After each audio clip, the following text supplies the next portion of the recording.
Today are first gameplay footage for Vampire the Masquerade, Bloodlines 2, Borderlands 3, Okay, Borderlands. the reveal of Evil Genius 2, Starmancer.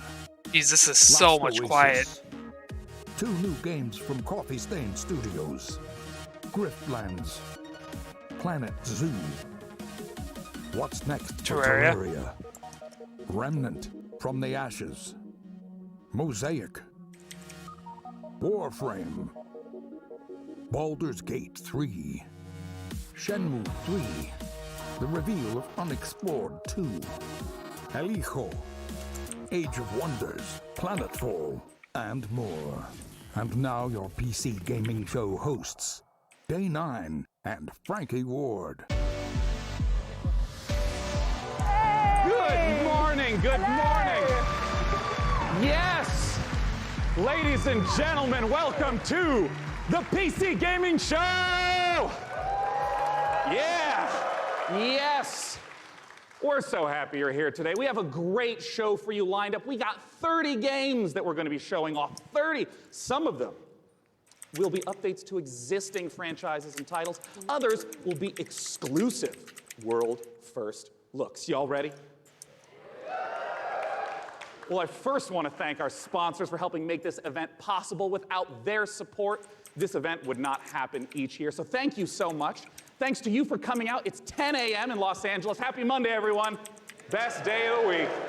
Hello to all of you up in the balcony. And of course, thanks to you tuning in live from all over the internet, YouTube, Twitch, Twitter, Facebook, wherever you're tuning in from, welcome. We're happy to have you. My name is Day 9. I'm one of your hosts for this event. Joining me is the fantastic Frankie Ward. Hello. Oh, thank you very much. Thank you, Sean. Hello, everyone. Now, for you guys at home, for the first time, whatever platform you're watching on, we are going to be pulling your clever comments. Just remember that. I said clever comments from Twitch, Twitter, YouTube, and Facebook throughout the show, making you famous on the internet, on the screen. We're going to be sharing them live. And one of the things we're especially looking for are your questions for the Borderlands 3 team, because, Sean, you've got a mission to put their questions to the developers later. That's right. Midway through this show, I'm going to be asking those questions to the creative director of Borderlands 3. Use hashtag PC Gaming Show, and we'll read them live. Until then, let's start the PC Gaming Show with our very first title from UK developer Rebellion. Several years ago, they announced that they were working on the follow-up to Evil Genius, a real-time evil layer simulator. And now, Rebellion is ready to reveal its nefarious vision for the project. So, PC Gaming Show, who's ready to stroke a cat menacingly? Here is the world-exclusive reveal for Evil Genius 2 World Domination.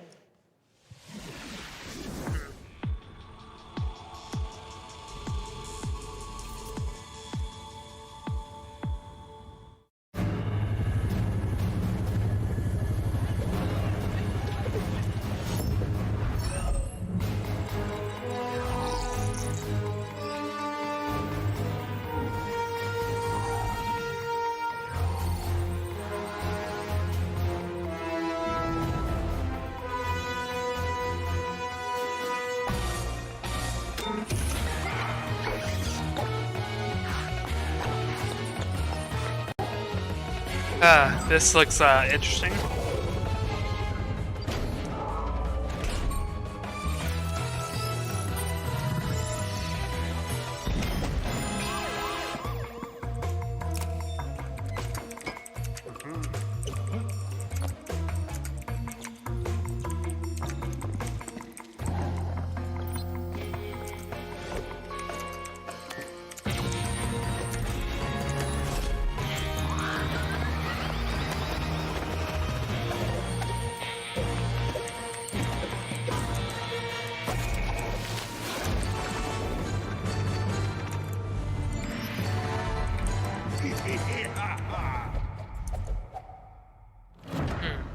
Yeah, that just looks interesting.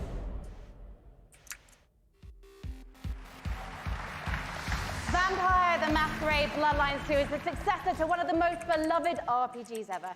And with me to talk about it, I have Brian Mitsoda and Cara Ellison from Hardsuit Labs.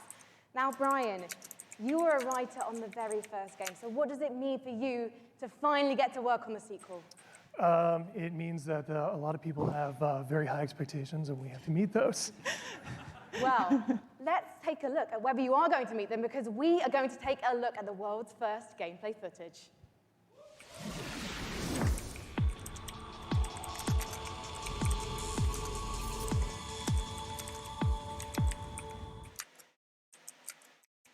I guess I have to be the one to tell you. You're dead.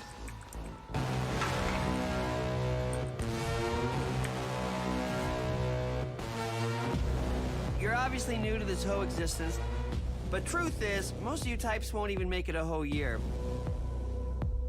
We have one rule. You don't break the masquerade.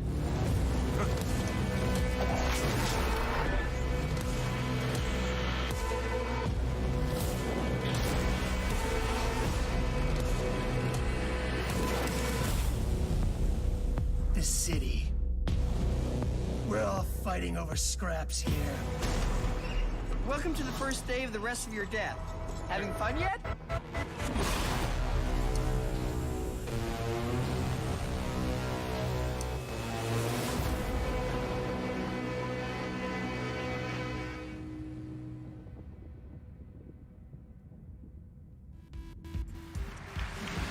Guys, what does it mean to be a vampire in this world? So in the Empire, what And, it is, it's kind of a dark uh, version of our world, and the vampires kind of It's like, need to keep their speak up, presence secret dude. from humanity. So the vampires are kind of staying hidden in the shadows while also needing to feed on human beings and kind of manipulating us in order to get blood. We're talking about feeding on human beings. I'm getting flashbacks to last year's show.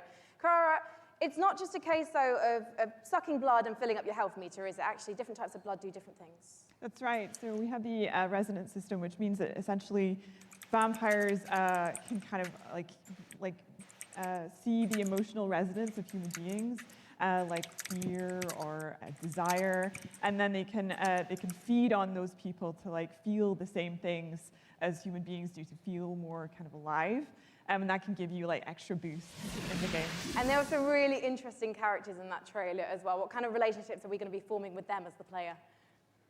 Well, very fragile, very volatile relationships, very mature relationships, so it's going to be a fun time. And one thing that was really intriguing to me when I was learning about this game is you don't just get bitten and turn into Nosferatu, Dracula, or Brad Pitt. And to be honest, I think you should maybe put Brad Pitt into the game, because then I'm definitely playing it. You actually have to adjust to your environment to becoming a vampire, Clara. That's right. So essentially, in the game, when you were made as a vampire, sort of very young vampire, a lot of other vampires are made at the same time in this thing called the mass embrace. And that means that essentially they're having a less lucky time than you in the world. You're having a relatively good time compared to them because they don't know what they're doing. They're going through vampire puberty on their own, and you might have a family, you might have, say, a wife and children, and you are morally objecting to drinking blood to survive. And so you might have a less good time, let's say, than the player is having. So you can find them throughout the world as well. And Brian, the first game came out in 2004. You've been waiting 15 years for this. Any pressure? Yeah, tons of pressure. But yeah, we're going to make it worth it. Well, you know what? I think there are people around the world watching this, and of course the audience here, and they all can't wait to play this game. Can you wait, guys? There you go. So I think you've convinced everyone here now. When are we going to be able to play the game? We're going Q1 next year. Fantastic. And when can we learn more? Bloodlines2.com. Thank you so much, Brian and Cara. Good luck. Give it up, guys. Thank you so much. Now, have you ever wanted to play Dwarf Fortress in space? Starmancer is a space station sim from Ominux Games and Chucklefish. After a catastrophe on Earth, humanity has launched a desperate attempt to find refuge among the stars. Your task is to manage a colony capable of sustaining life, crafting components, controlling colonists, and sending out crews to mine asteroids. But when you're living in space, there can be big consequences for even the smallest mistakes. Let's take a look at the brand new gameplay for Starmancer. I mean, I am multitasking. I'm still watching this stuff at the same time. I just really had nothing to say about the last one. because I'm not really interested at all. And plus, I'm also eating right now too, so I have to have the mic muted. Otherwise, you just hear me crunch, you know, chips and stuff. So.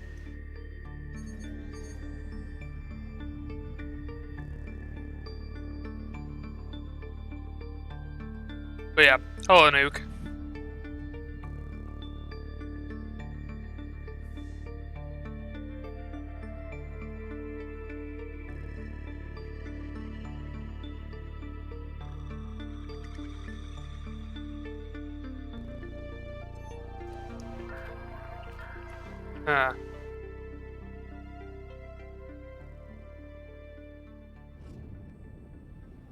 Oh, hey, it's space.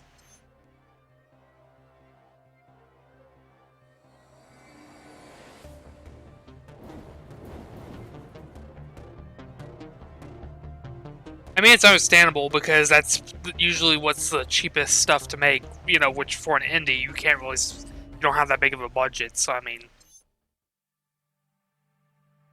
Like, yeah, it's a bit overdone, but at least it's understandable the reason why, I guess.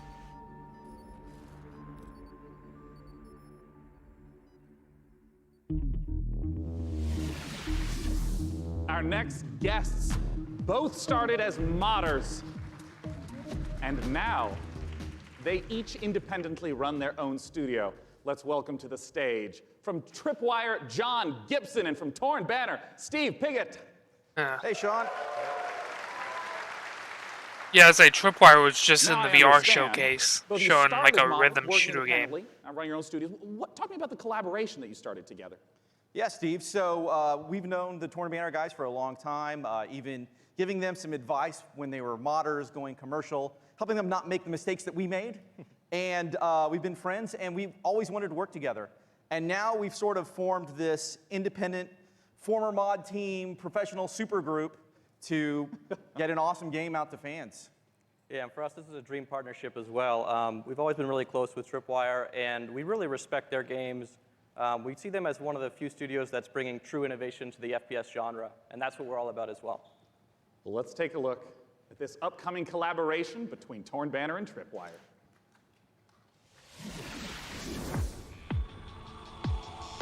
So is this literally just gonna be whoever's showing the VR thing, or is this a different game?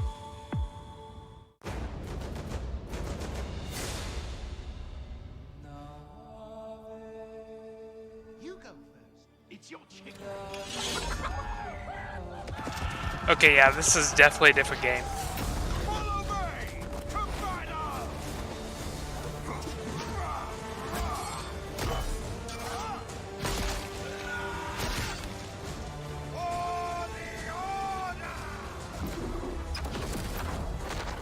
Honestly, this looks like could be like a mobile game cinematic. It just looks bad.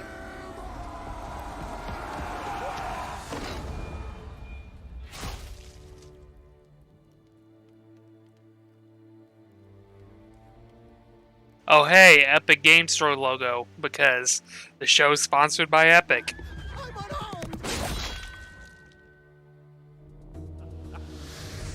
Oh, I mean, to be fair, talk there to me have been about multiple times they Chivalry showed the 2, Steam logo Steve. already, which is, Well, Chivalry you know, 2 nice. is about bringing players into their favorite medieval movie battle scenes.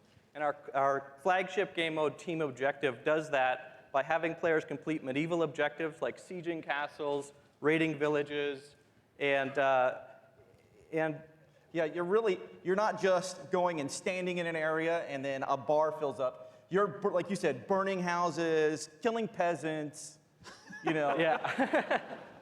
playing as peasants, getting killed. It's really about letting the player experience every iconic moment of the era. And on top of that, this time around, we've increased the player count scale to about 2.5 times what the previous game was, the 64 players. And on top of that increased scale, Yeah, this is we've like the added most forces, awkward show which of all of them. really allows us to add a lot of drama to the game and bring experiences like the Battle of the Bastards from Game of Thrones. don't worry, we'll ignore the last season. Just Battle of the Bastards is going to be in the game. Yes. All right, so I want to ask about the sword play. I love how they had to say that. Chivalry 2. Yeah, I mean, just I know ignore it's the last really season. critical element. Nobody cares about that. Yeah, and this time around, we've completely revamped. I mean, we really view what we're doing here as bringing a true sequel in every sense. Yeah. we've attempted to completely revamp the combat, movement, and animation systems so that every swing, every action of the combat feels readable and fair, and also has the satisfaction of the weight that you would expect when two medieval knights. I love this bar at the bottom, how they're just featuring some things, and out of all the things they feature, much more Pop-Tarts. than the previous game, and it's the pace is so much quicker. It was what I really enjoy when I'm playing it. Yeah, and I wanted to ask about the fluidity, because in a lot of melee combat games, you hit a button and there's like a full animation swing, and then you sort of reset. So it's kind of these discrete, chunky times. I understand that in Chivalry 2, the swordplay operates differently than that. Yeah, we kind of think of it like when you're swimming, where you're kind of constantly using both arms at the same time. And a core part of our focus this time around has been making it so that players can fight multiple opponents at the same time. Like 1-on-3, 1-on-4 situation? Exactly, because that's fundamentally part of the becoming the ultimate warrior fantasy and achieving glory on the battlefield. Well, I mean, I do have to ask, I'm talking about swordplay and mastery, but the original Chivalries, I mean, it's kind of like silly fun. Like, how do you balance the mastery with the fun element? Yeah, our goal has always been to make it so that players can take the game as seriously as they want to and also as silly as they want to. We know that probably about half our audience plays the game drunk, and we love that. Okay, that's great. That's an important metric to track. And the game has a huge influence from Monty Python as well. I mean, in the over-the-top voiceovers and the role-playing opportunities. I mean, the game is genuinely hilarious. As an example, you can beat a man with a chicken while quoting Shakespeare. Just half of our audience So, like, plays drunk. picking up That's a chicken just is a perfect. physically clubbing him to death with Well, that's excellent. Well, I mean, I have to ask, when can people get their hands on Chivalry 2? So Chivalry 2 is coming out early 2020, and it's coming first to the Epic Games Store. Yep, coming first to Epic. Early 2020. Gentlemen, John Gibson and Steve Piggott with Chivalry 2. Thank you so much. We are just getting started here at the PC Gaming Show. Let's take a look at what's coming up next. It's like, yeah, I would expect there'd be a lot of Epic exclusives here because, yeah, powered by Epic. Coming up, build a world for wildlife in Planet Zoo. From the creators of Darksiders, Remnant from the Ashes, Baldur's Gate 3. There's Baldur's and more Gate. Trailers, interviews, and gameplay footage. How about I have to have a coming up thing, even though, you know, it's live. It's a live stream, it's not TV. You don't need ads inserted, so. Also, yeah, I saw this game already. It was, oh, what show was it during?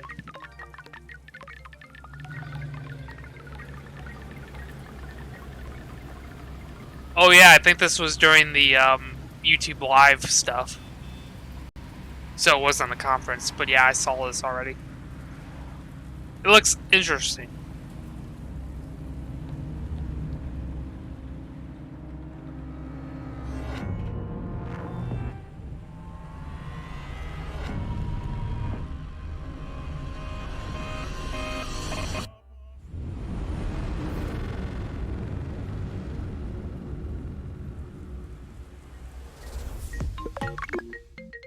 I love how you can just play the game from the actual game. That was a brand new trailer for Mosaic, a dark and atmospheric adventure game coming later this year from developer Killbyte and publisher Raw Fury. So how are you guys enjoying it so far? There's been some swords, some space stations, vampire puberty. We're listening to your reactions to the PC Gaming Show throughout the entire broadcast, no matter what platform you're watching and ranting on, so keep them coming. Our next game is a ghost-themed multiplayer hide-and-seek game inspired by a popular mod. Charge up your proton packs and get ready for Midnight Ghost Hunt.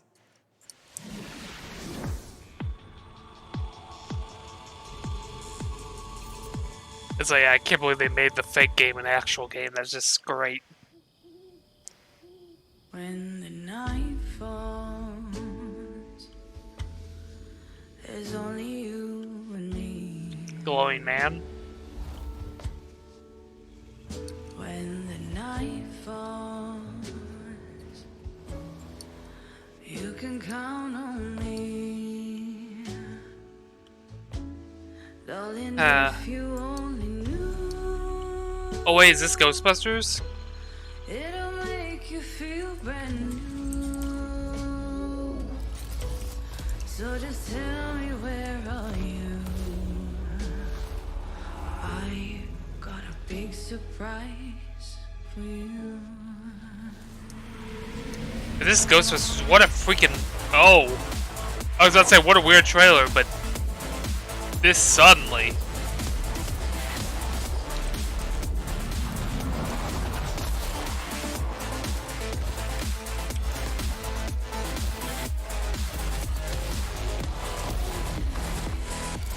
Damn, this looks amazing.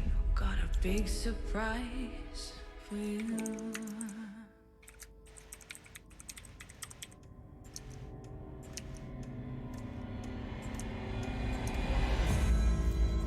But yeah, so it's kind of like an indie kind of Ghostbusters-like kind of thing, I guess.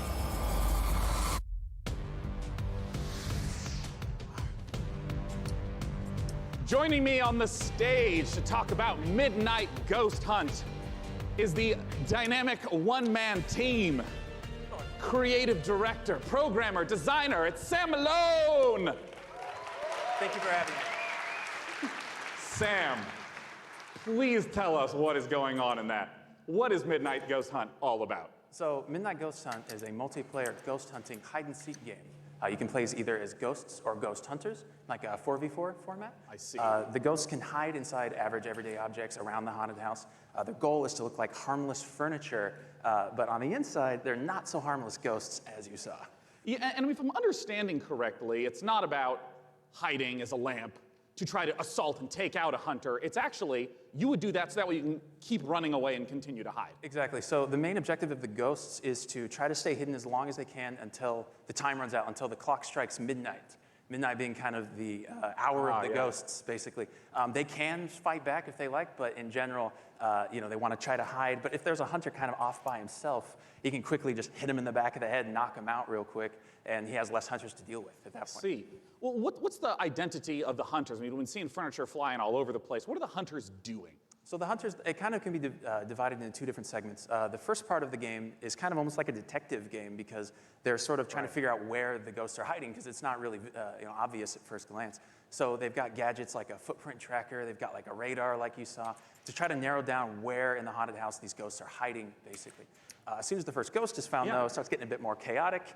There's ragdolls flying everywhere, and they have that cannon to really try to smash the ghosts into pieces. So those are kind of the two aspects of the ghosts. I see. Well, talk to me a little bit about the inspiration for Midnight Ghost Hunt. I understand it's based on Gary's mod called Prop Hunt. Right. So that's definitely a big inspiration, but the big twist for us is that the props fight back. You saw the furniture, they hurl themselves at you, they knock you out, they send you flying. So it kind of almost becomes like this action It's hide-and-seek literally sort of mashup. Prop Hunt. You have a reason to be a little bit afraid of the things that you're hunting. So that changes up the dynamic a good amount. And I want to ask about when the clock strikes midnight. We saw the very spooky red color pop up. We didn't see what happens then.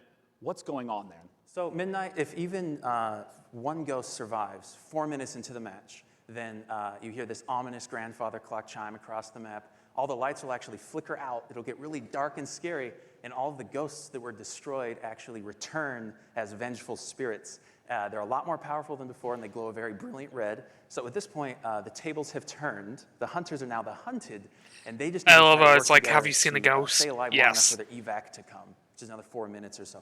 Usually the ghosts win when it gets to midnight. Are you talking about like 90% of the time? Like 90, yeah, usually because the ghosts are so overpowered at midnight. Right. The hunters are doing whatever they can to try to prevent midnight from even occurring by destroying all of the ghosts and clearing the house, basically. Well, awesome. When can people get the chance to try out Midnight Ghost Hunt? So we'll be running an alpha event later in the summer. You can sign up at midnightghosthunt.com. I'd also like to give a shout out to our Discord, discord.gg/midnightghosthunt. Later in the summer, we'll be giving out keys on our Discord as well as on our main website. Well, wonderful. Ladies and gentlemen, Sam Malone from Vaulted Sky Games. For our next title, we got Frankie up in the balcony, and if I understand correctly, Frankie, this is a sequel. You do understand correctly, Sean, yes. It's a big sequel to a small indie game. Unexplored 2 is a procedural adventure, a roguelike that challenges you to fight, to be clever, and to solve its mysteries. Explore a beautiful world, engage with its creatures, and befriend its people. Search for magic lakes and ancient statues until you die. And die again. This is Unexplored 2. All roguelikes just die and die and die and die.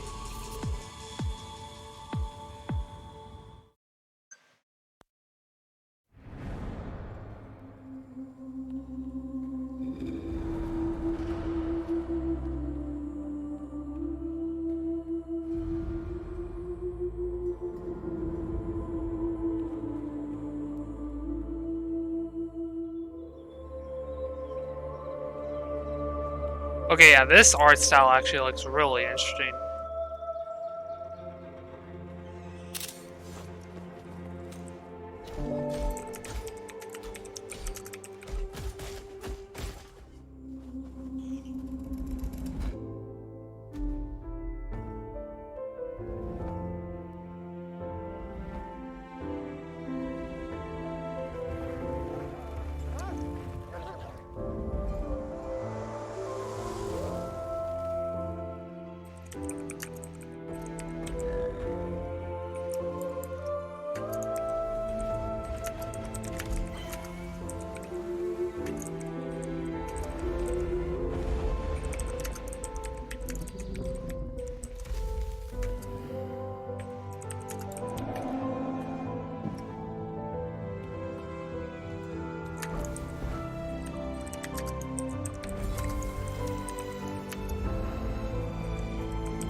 One of the biggest bang for your buck that you can get when building a new rig is investing in a new monitor. And here to talk about a groundbreaking new display is Samsung's Dean Dalcero. Welcome, Dean. What you got for us? Today we're here to announce the new Samsung C27 RG5 curved gaming monitor. Well, let's take a look.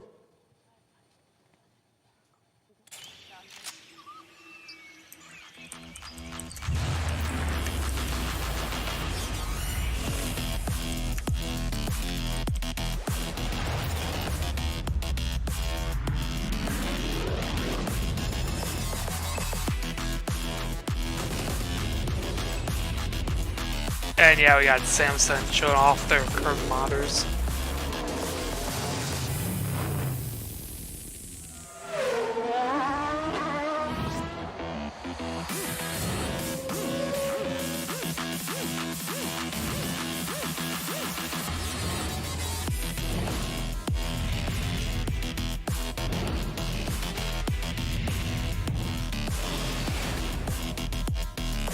It's like that monitor does look pretty good. Dean, we've seen the video, and I gotta start asking, talk to me about some of those juicy features and specs. So it's a 240 hertz curved gaming panel. We believe it's a world first. So you have lag-free and tear-free performance. And we think that the curve, it's a 1500 art radius, is going to be a very immersive experience that you wouldn't get from a traditional flat panel. And I wanted to ask a little bit about some of the color specs. Sure, it's a 3000:1 contrast ratio, so you get those deeper blacks, brighter whites, and hopefully you'll see your enemies first before they see you in the dark scenes. Yeah, and I understand it also has G-Sync. I saw that flash up on the screen as well. First G-Sync compatible monitor, so we're super excited about that. Well, since this is the PC gaming show and we're showing off a huge variety of games here, what are the types of games that you would expect that 240 hertz refresh rate and the G-Sync to work well with? Sure, so we think everybody's going to appreciate the speed and the performance, but ultimately, esports first-person shooters are really going to benefit. Right. Well, of course, I have to ask, not just when is it available, but what type of cost are we talking? Sure, so it'll be available in mid-July for under $400 for a 27-inch panel. So it expands our gaming lineup to 8 models. Yeah. Because when you said 400, I mean, that's the 27-inch is the $400 model. Wow. Yeah, so our gaming lineup will be expanded to 8 models, ranging from 24 all the way up to a 49-inch dual QHD. Check out samsung.com/gaming240 or see us in the back of the room for more info. Yeah, that's right. For any of you in the audience, it's there. You can go there for it. It's not 4K. It's not 4K. Not for that price point. Well, I want to let you know that we have all sorts of great presentations and games coming up. Let's look at what's coming up in the PC Gaming Show. Stay tuned for more announcements, trailers, and never-before-seen footage, including Gearbox answers burning questions about Borderlands 3. Okay, yeah, Borderlands stuff. The next game from Clay Entertainment. Get ready to rip the galaxy a new wormhole in Valfaris. And more.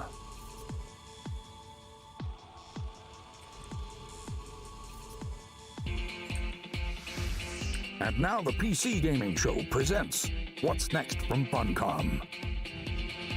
Who?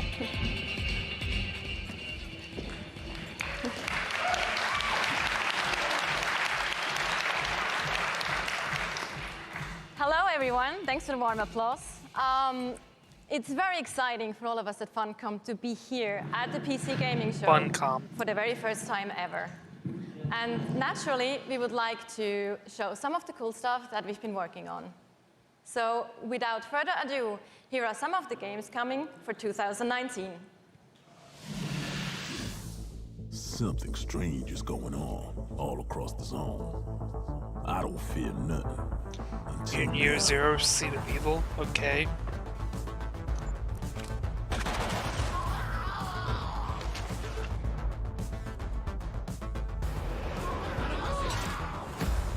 A lot's happened since you've been traveling, Khan. We could use your skills. Stalkers got each other's backs, right? What happens to you happens to me.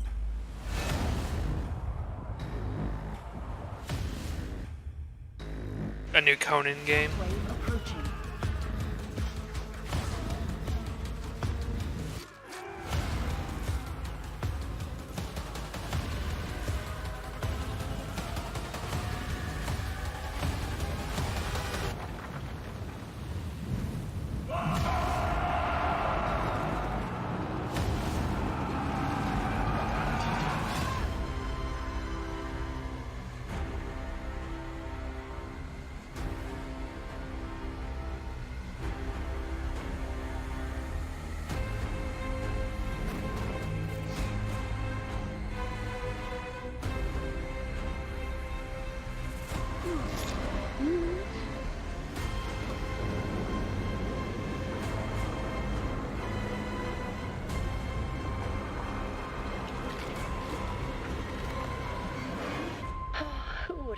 I'm actually gonna be right back real quick. Hopefully I don't miss anything, but I gotta fill a drink.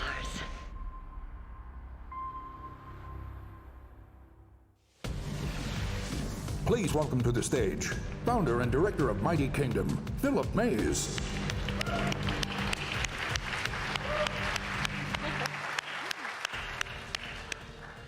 So yeah, at Funcom we've been doing our own games for over 26 years now. But recently we had the great pleasure to be working with some other very talented developers and help them publish their games. And on that note, I'd like to introduce Phil Mays. He is founder of Mighty Kingdom, a studio out of Australia, who has been working with us on something a little different. Thank you, Natasha. So on April 1st this year, we put out a little trailer for something called Conan Chop Chop. And considering the date, it was perhaps no surprise that people decided that that was an April Fool's joke. So yeah, we have a little surprise for you. Check this out.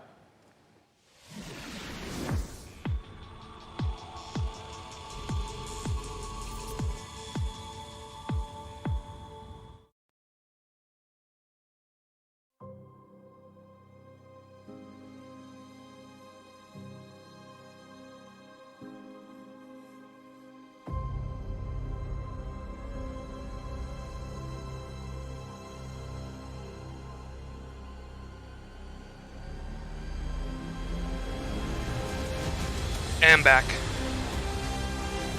This looks interesting.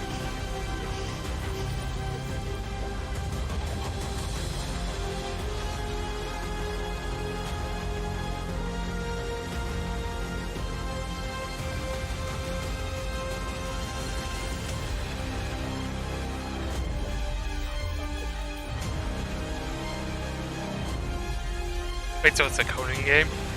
That's interesting.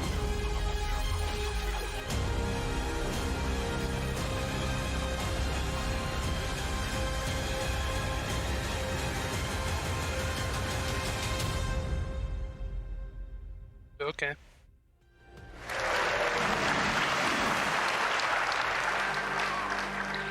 So there you have it, Conan Chop Chop. It's a roguelike action-adventure game. It's very real, and it's coming to PC, Xbox One, PlayStation 4, and Nintendo Switch on September the 3rd this year. It's 2019. We also have a playable version here at E3 at our demo room, so if you want to give stick figure Conan a try, then please don't hesitate to drop by. Thank you. Thank you so much.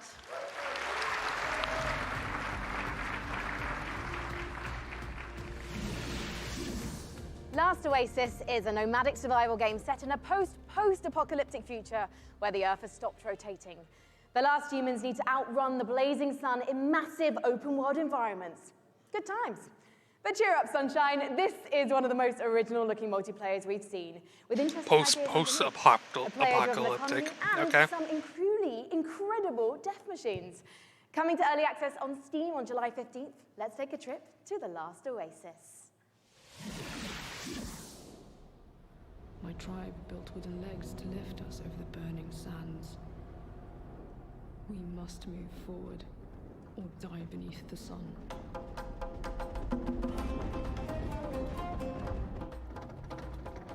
What in the heck is that vehicle?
Honestly, that looked nothing like I was expecting considering the description they gave before it.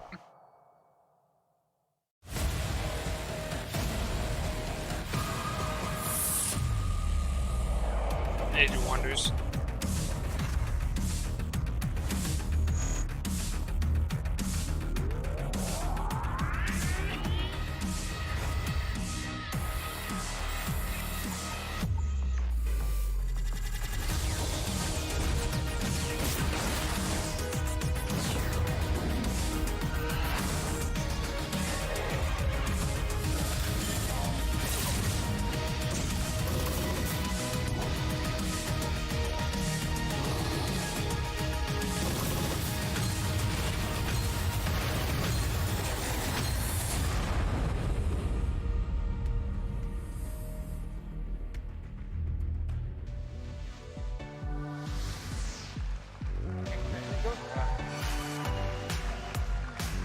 The name of the game is Age of Wonders Planetfall, a 4X strategy game, and joining me on the stage to talk about it is the game director, Leonard Sass, and principal gameplay developer, Tom Bird. Welcome, guys. Hi. Good to be here. Yeah, I love how they have to keep coming on and off So, stage, Leonard, essentially just give us the because gist the of screen's what too Age of low. Wonders Planetfall is all about. Sure. Age of Wonders is a turn-based So yeah, strategy Real game where Conference you play doesn't as have one that of the issue. The survivors screen's of a high shared enough that galactic it can be empire. seen over the At the people start if of the they game, just you dim choose the your lights. create your own faction. Yeah. And they include the Vanguard Expeditionary Yeah, Forces, who were Paradox, prior I to mean, when everything went to hell.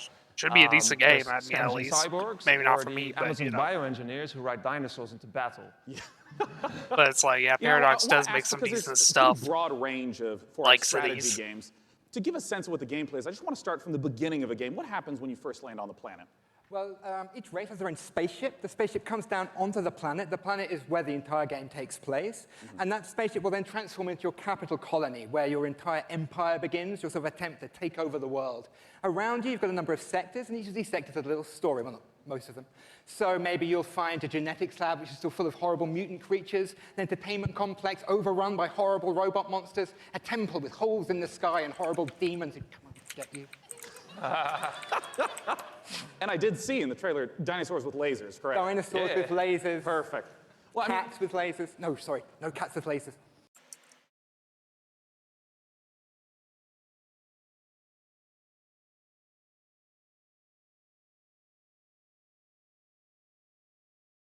Function.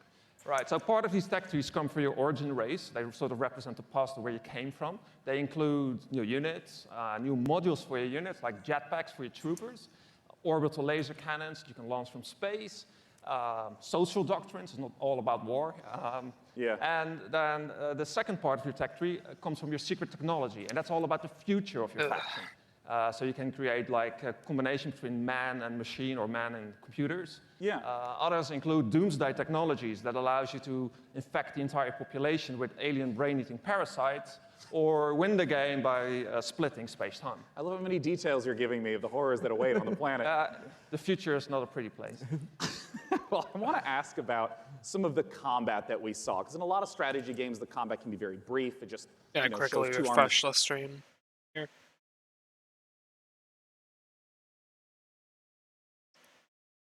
And of course, that meets the audio. When you go into combat, Like, you you will can't just zoom stay all the way unmuted. in, and you will be inside the lab. You'll see all the pipes and all of the goops flowing around. All of your units, which you've been putting together and built, are now deployed. In turn-based combat, you can move them into cover, use their abilities, shoot laser cannons. Maybe you've chosen the Dvar, so you've got like a bunch of space dwarves in little metal suits. They'll dig holes in the ground, like shoot from the holes. Maybe you've chosen the Kirko, sort of horrible alien bug monsters. They run forwards and slash people and puke acid on them, that kind of thing. I mean, how long do some of these battles wind up lasting? It depends. A short battle can be maybe 2 or 3 minutes, but at the end of the game, you've got a massive siege with like 20 units on your side, 20 units on their side. You've got orbital cannons blasting holes in the world, and that can maybe take 30 minutes. Well, talk to us about when we can play the game. Okay. The game is due this August 6th. It's going to be available on PC, multiple platforms, consoles, and it's available for pre-order now. Well, lovely. All right. Hey, what's that URL? It's aow-planetfall.com. Well, I'm looking forward to it. It's less than 2 months away. Gentlemen, thanks so much for joining me up on the Thank stage. you. Okay, thank you. All right. Bye-bye, guys. Thank you for sharing the horrors of the future. And for our next game, Frankie, I have to ask you, what year is it? Why? The year is 1946, Sean, my dear boy. Europe lies in ruins torn apart by the satanic Plan Z. A brave band of heroes cast the Fuhrer into hell, but little do they know, the nightmare is far from over. Achtung! This is the world-exclusive reveal of the next shooter from the makers of Sniper Elite 4.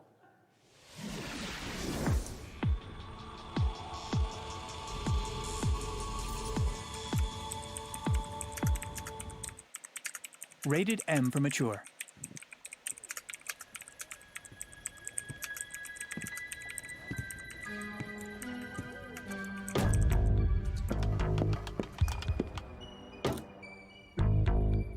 By the way, just a reminder for anybody who's here, Ubisoft right now is currently giving away Rayman Origins for free if you simply watch their speedrun stream right now for 30 minutes. Obviously, I'm in the middle of watching this, but you can probably have it muted in the background and it'll still give it to you, so I'll post the link chat if anybody wants that.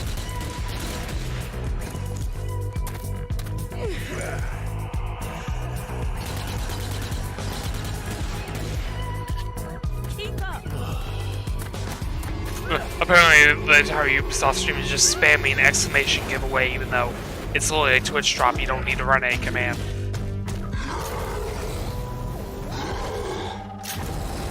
Also, the stream category is freaking beyond good and evil, apparently. I just need to refresh to that, but oh well. Well, just if they changed it.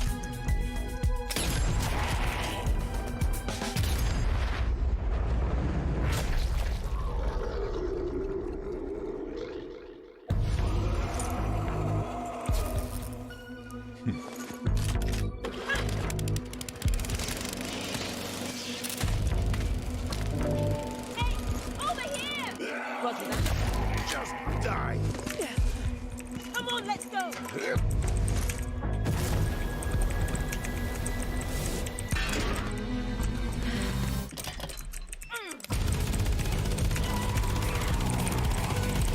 This way. Come on.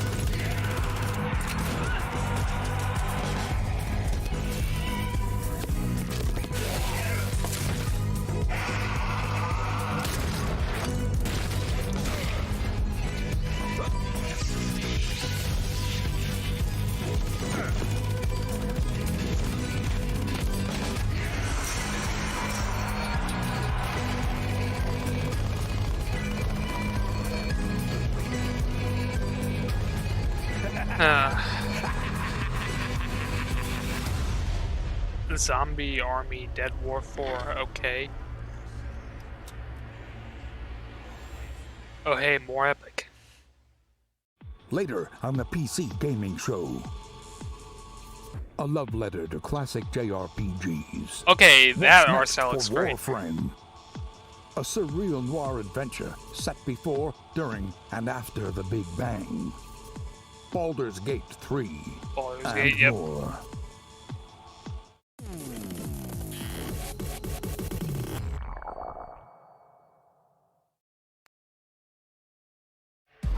For nearly 100 years, the Root have ravaged the Earth.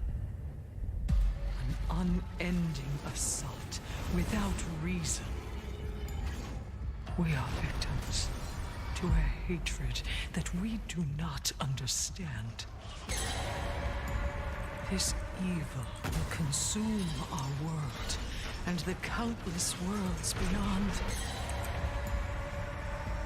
Unless you rise to meet it. A trial by fury and blood. You seek the source of death itself. Prepare yourselves. They are here.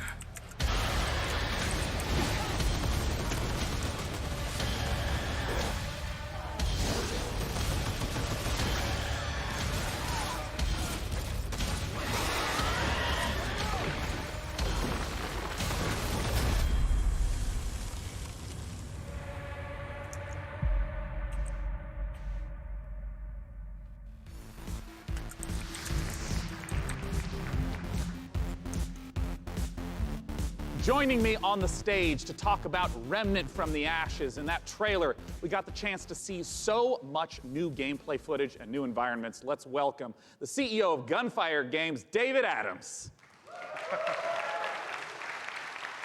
So David, I want to ask right away, for those who are unfamiliar with Remnant from the Ashes, what kind of game is it?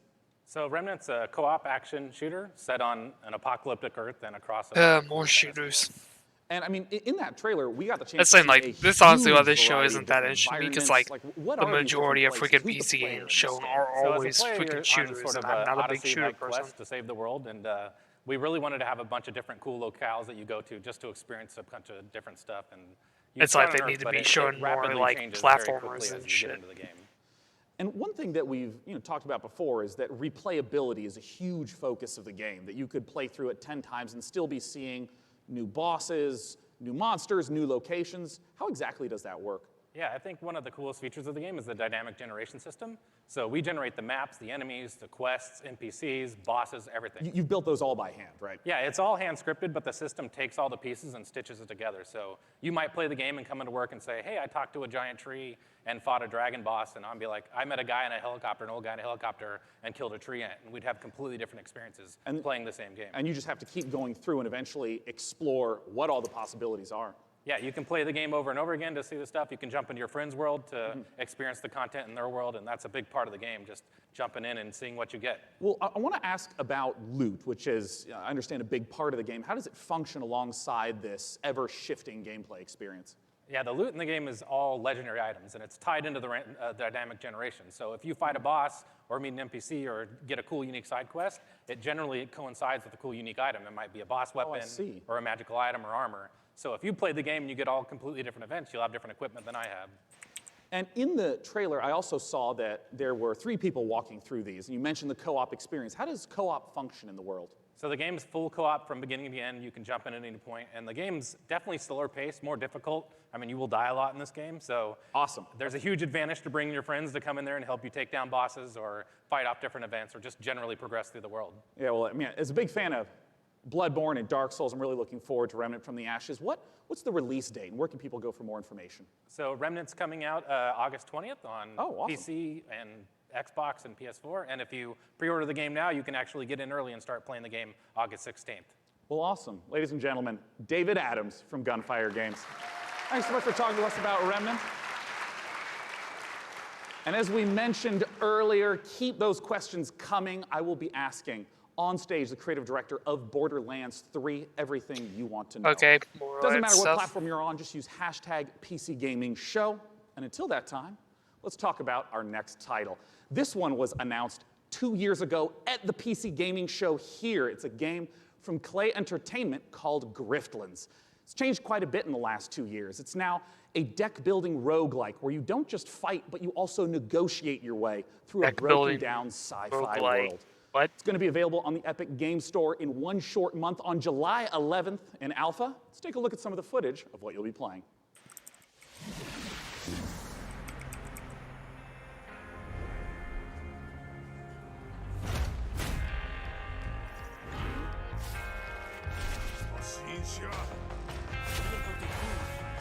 This looks bad.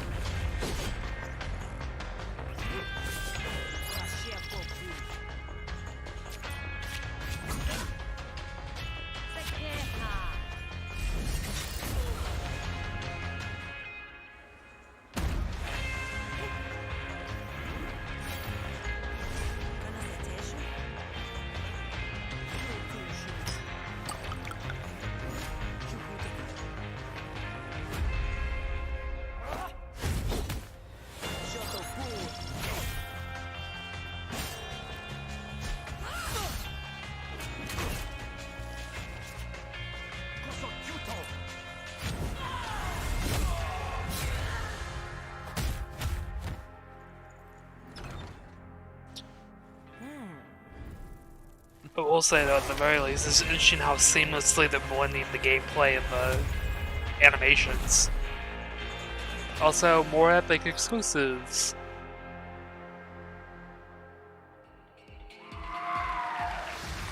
Planet Zoo is the latest game from the makers of the brilliant Planet Coaster. Please welcome Piers Jackson and Lisa Borens from Frontier Developments. Now, Piers, what kind of zoo are we going to be running here? So Planet Zoo is a new management sim game from us. It involves you building and looking after a modern zoo, and you get to look after the most authentic animals we believe you've ever seen in a video game. Each of our animals are unique. They have their own needs, their own desires, and their own behaviors. They interact with each other and react with the world that you build around them.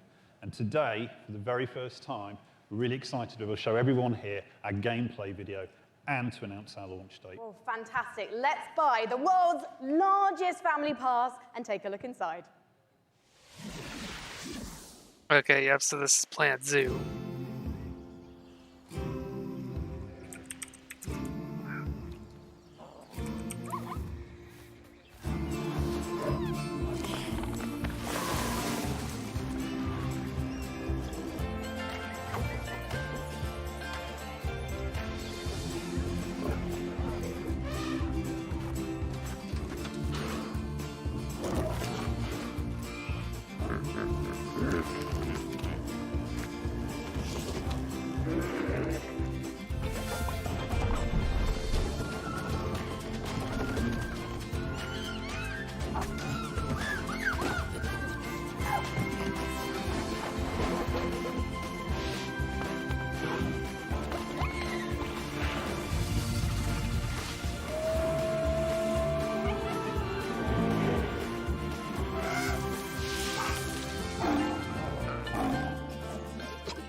Lisa, I love some of the animal shenanigans here.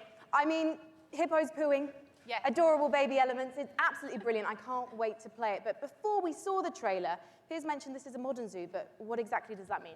So nowadays, when you go to the zoo, you're not just going to see all the lovely, pretty animals. You go there, you want to be, learning about conservation. You want to learn about the research that they're doing. You want to be educated. And these are all things that you're going to be able to do in Planet Zoo. And these ideas of the modern zoo is really what we take to heart. And we're going to be promoting, the health and the welfare of your animals as the most important thing to do. And Piers, when can we see more gameplay, and when are we going to be able to get our hands on it ourselves? So we're obviously demoing the game all this week at E3, but most people aren't going to be able to see that. So we've recorded our presentation. Lisa's done a fantastic voiceover for it, and we'll be releasing that onto Frontier's YouTube channel. That goes live this Friday at 11 a.m. Pacific time. Well, fantastic. I cannot wait to watch. Thank you so much for joining us, Piers and Lisa, everyone. I just love that, we have yeah, a like very the animal special done. guest all the way from Japan. Special guest all the way from Japan. Please welcome to the stage gaming industry legend and Shenmue creator, Yu Suzuki. That is right. Holy shit, the Shenmue creator. Ladies and gentlemen, joining me on the stage is a legend of Japanese game development. It's Mr. Yu Suzuki. Hello, everyone. In addition to being the brains behind the following games, Hang On, Space Harrier, Outrun, Afterburner, Virtual Racing, and Virtual Fighter, Yu-san also created the Shenmue series, and he's here to talk about Shenmue 3 right now. Take it away, Yu-san. この場に立てて光栄です。I am so honored to be here standing on the stage today. それと20年支えてくれたファンの皆さん、ありがとう。I just want to say thank you to all the fans supporting me for the long 20 years. Thank you very much.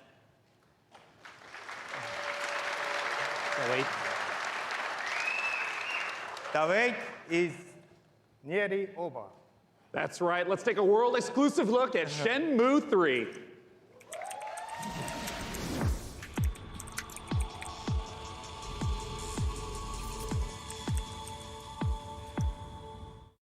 Honestly, I don't think your kung fu is strong enough. Grandmaster,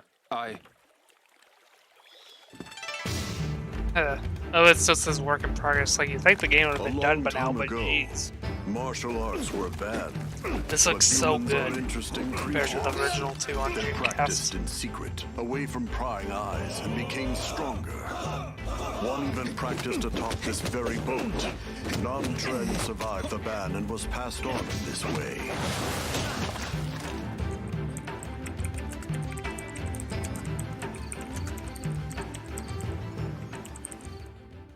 what did you say to me? Stop it.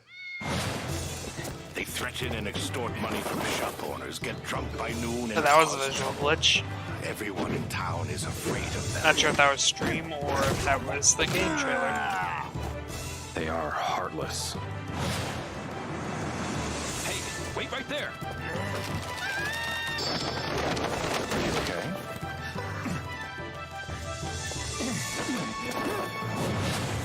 Wow, almost kill a kid. The Japanese guy who got in our way.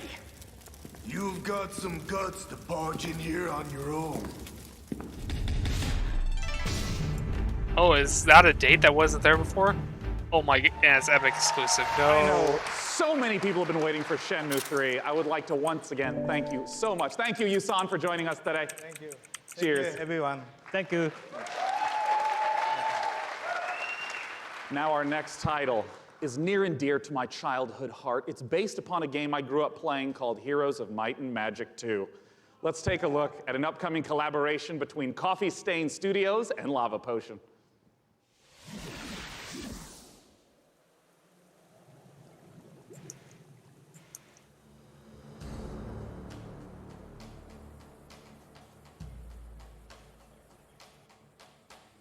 The essence within you, it is who we are. In dead or in living, it's near and it's far. In human and beasts of the land, it flows through the forests, it breathes the sand.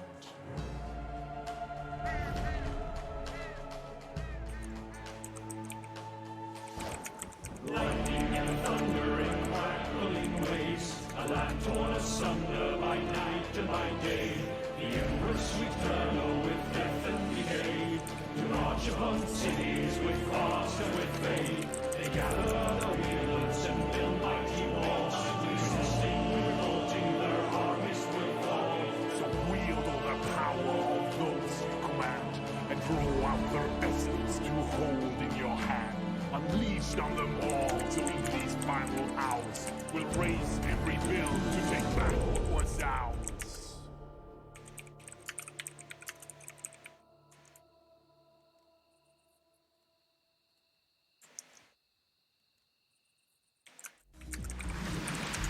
The name of the game is Songs of Conquest, and here to join me in talking about it is the lead designer from Lava Potion, Carl Toftfeld. Hey, Carl. Hi, hey, thanks. I mean, let's just start off. For anyone who maybe hasn't played the Heroes of Might and Magic series, what is Song of Conquest all about? It's all about, well, you kind of start out with in the town that you just saw in the end of the trailer, and from there you recruit your wielders, it's what we call our commanders, and you recruit an army, and then you kind of send off your wielders on an adventure. And they go exploring the world, they pick up resources to flag mines, and with those resources, you upgrade your town so you can get more stuff, and that's kind of what you do. Adventure and strategy combined. Yeah, and you know, I know that part of the core loop is obviously get the resources to build up the township, but for what reason? Armies, man. Talk to me about those juicy battles. Yeah, so the battle, just like the whole game, is turn-based. So you go into combat, you bring all your troops in, and you start by deploying them, and then all the troops have different stats, like offense and defense and health and so on. And they go in initiative order, and then you slug it out, and it's a bit like chess, but instead of like pawns and bishops, you have like horned wands and face spirits. Great, and griffins and so on. Yeah, and all those things. And well, you know, as someone who just loves the Heroes of Might and Magic series, I know that you have translated a lot of the gameplay elements into Songs of Conquest, but what are some of the modern elements that you're bringing in? Well, there's a lot of it, but I mean, one of them is our magic system. We call it the essence. So basically, in the Songs of Conquest universe, everything has an essence within there. It's sort of like the soul. So your troops, they have an essence. And to do magic, you need to bring the troops with the right essence, with your wielders. Oh, I see. So if you want to like make your troops go faster, you need to bring a troop that has that essence, like cavalry. And maybe to ask a basic question, what if my opponent kills that cavalry? Then you can't do the magic. So. Oh, I see. Okay. Yeah. So if you're fighting someone, you kind of have to like weigh the pros and cons of what to kill off. Like, do you want to destroy their magic or their powerful troops? Where can people go to get more information? And as always, when's it coming out? Late 2020. Oh, it's quite a ways off. It's quite a ways off, but you can go to songsofconquest.com and sign up for alpha, and then you can play earlier. Well, as you know, I'm really looking forward to playing it, Carl. Thanks for joining us. Thank you. Now, our next title is an update to a popular co-op game. Let's see what's in store for Vermintide 2. Vermintide 2.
You just saw the reveal of the new PvP mode coming to Vermintide 2, which turns the Warhammer Fantasy cooperative game into something even more brutally competitive. It looks deliciously vile, and surely dismembering Skaven is so much more satisfying when you know you're going ham on a fellow player. This is like the most uninteresting show so far. Behind their computer screen. Just clearly nothing. You can sign up wanting now at for the all. Vermintide 2 versus beta at vermintide2.com/version. It's like, at least with Bethesda, even though there wasn't that much I wanted, at least it was hilarious considering the freaking music that actually slept through and the guy screaming. Turning the planet into a flourishing second home for humanity. Courtesy of developer Talon Industries and publisher Raw Fury, here's a first ever look at Per Aspera. As we all know, reaching the Red Planet was not humanity's greatest achievement. Transferring the complexity of the human mind to machines was. So they can succeed where we failed. So they can build us a home on that distant, dusty rock.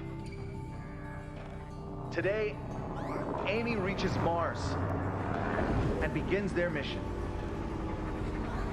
Amy, are you with us? Of course, I'm with you, Houston.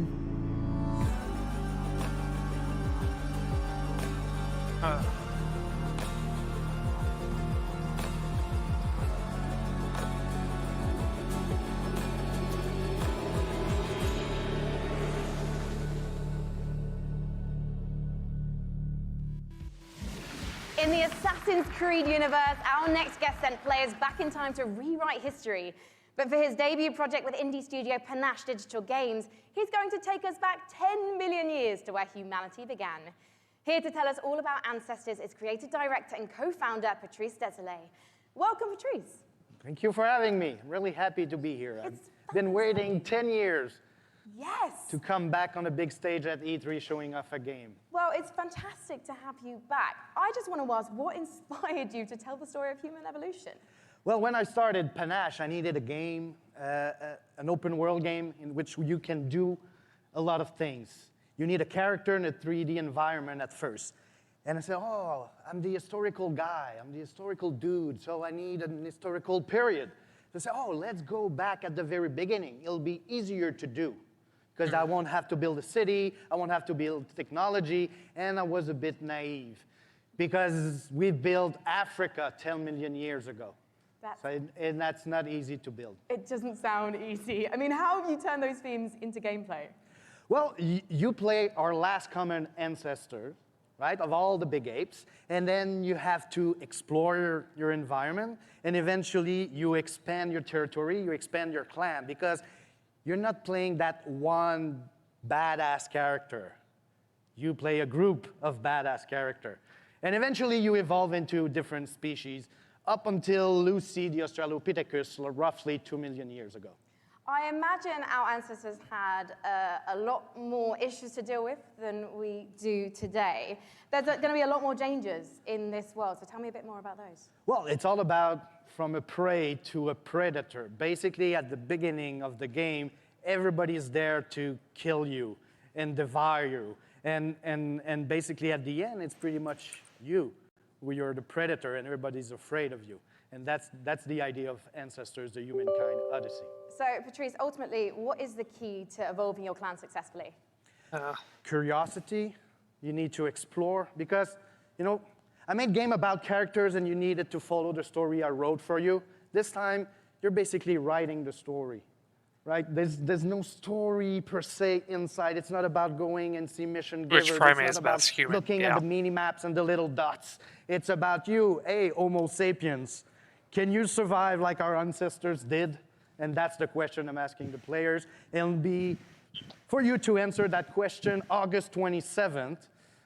Well, I was going on PC first. I was going to ask you when we can see it, and you answered my question first. Thank you so much, getting Patrice. good at this. As Patrice says, Ancestors will be released August 27th, and you can learn more at ancestorsgame.com. Thank you.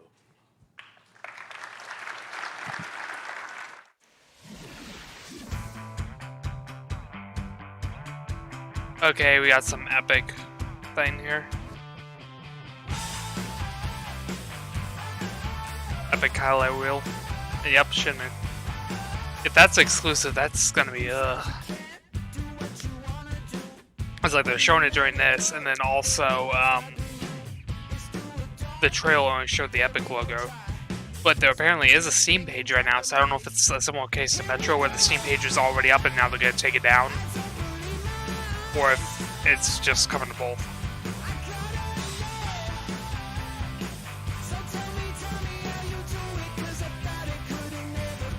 Entitled Goose Game. Yeah, because I'm pretty sure everything else that's montage so far has been exclusive announcements.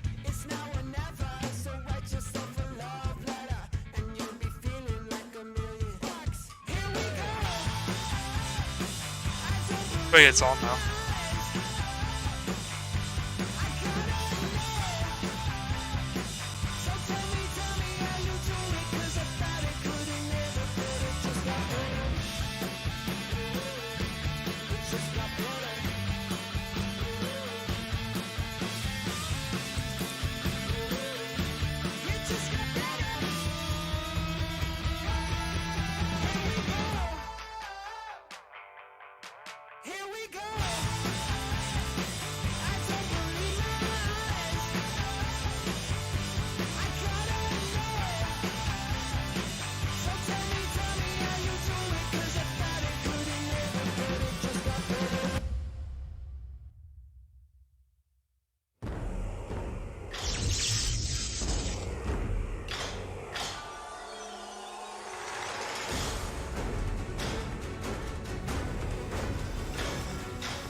Definitely not shit something like this.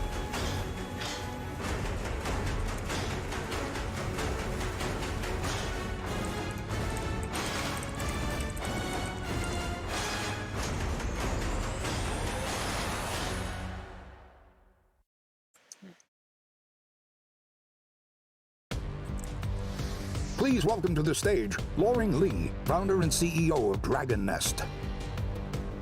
Indeed, auto chess has turned out to be a sensation, with hundreds of thousands, millions of players getting a taste of it. And here to talk about its coming to PC is Loring Lee. Take it away, Loring. Yeah. Hello, everyone. I'm Loring Lee. Yeah. Hello. Hello. Yeah. Hello. I'm the CEO and founder of Dragon's Game. Dragon's Game is a game developer and publisher, comes from China. I'm so happy to be here today on this stage to introduce our game.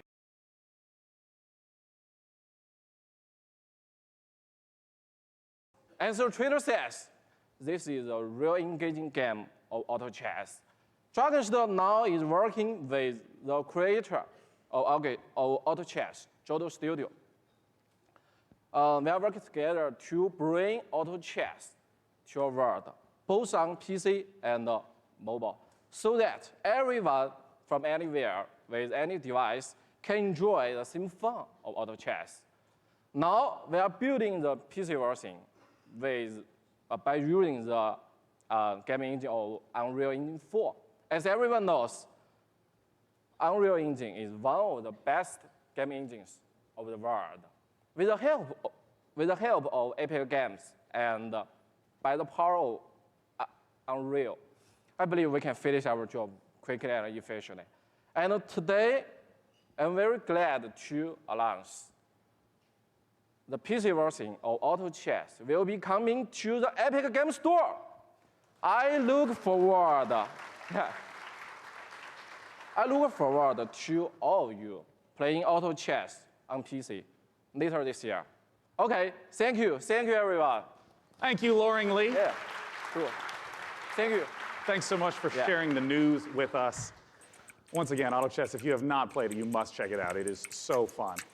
Our next title with Frankie up above, I understand is an inspired indie game.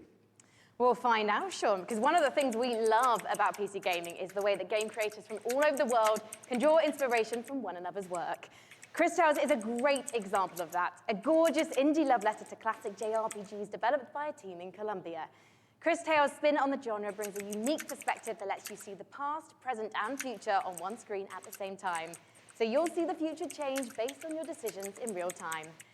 Here's the world-exclusive reveal of Cris Tales.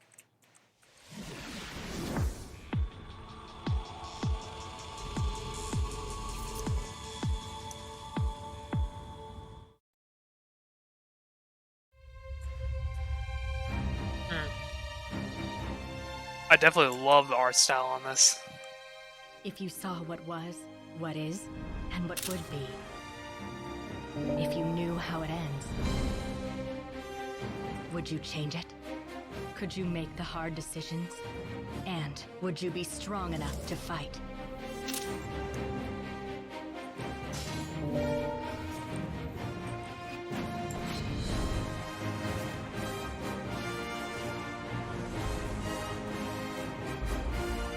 If you learn from the past and act in the present, you can rewrite the future.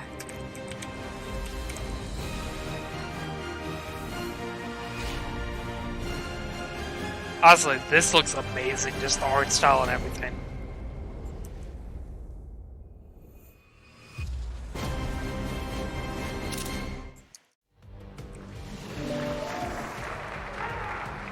In PC gaming, it's not the size of your weapon, it's how you use it. And I'm holding one of the, well, quite frankly, it's a bit average, isn't it? It's just your average, Glock, really. No. It's one of the ridiculous alien weapons from our next game, Valfaris, a brutal, heavy metal-infused 2D action platformer inspired by true old-school classics like Contra and Turrican. Assuming the role of fearless warrior Therium, players must blast and slash their way through the doomed citadel of Valfaris, overcoming its deadly environments and enemies before challenging the arcane evil at its very heart. Get ready to rip the galaxy a new wormhole. From publisher Big Sugar, this is Valfaris.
Just incredible action in the Valfaris trailer.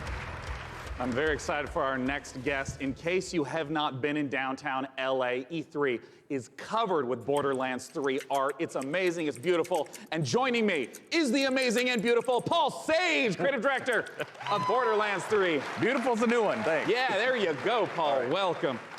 I mean, there's been so much hype around Borderlands 3. What's the stuff you're really excited to be sharing this year at E3? Oh man, so we've talked about our Vault Hunters. Well, this time we get to talk about Mose, and she is our gunner Vault Hunter, so she has a big mech, so it's one of the things. All about loot. We're talking about, the different loot, such as shields, grenades, those things, going to different planets, so a lot of stuff to talk about. Well, I want to start right off with Mose. Tell us everything you can about her. Okay, yes, I'll tell you everything I can. So Mose, again, like I said, she's a mech pilot. She has this big mech, it's called Iron Bear. She gets into Iron Bear. Yeah. We have multiple action skills, which means that she can equip either a minigun or a railgun or a flamethrower, if you want to barbecue your enemies, something like that. Oh, so, nice. Mix and match. Yeah, Mose is a terrifically fun character for us right now. Now, we've been excited to be collating a whole bunch of community questions. We're going to break them into two categories. First, there's a whole bunch of repeat questions that I want to make sure we get to right now. One of the big categories is about loot, because you've mentioned having a billion guns earlier, but what can you tell us about some of the other gear, the other progression systems in the game? Yeah, so let's talk about grenades, like one of my favorite things that we don't get to talk about a lot. So in the past, we've had grenades that they've had like one thing. They can bounce, they can stick to different things, Yeah. This time, we're combining like all of those things. So for instance, the other day I was playing and I threw a grenade, and that grenade had a bounce, it would stick, an explosion would come out, and the grenade would fire guns as it was going through, right? So we have like a ton of different grenades that are in there.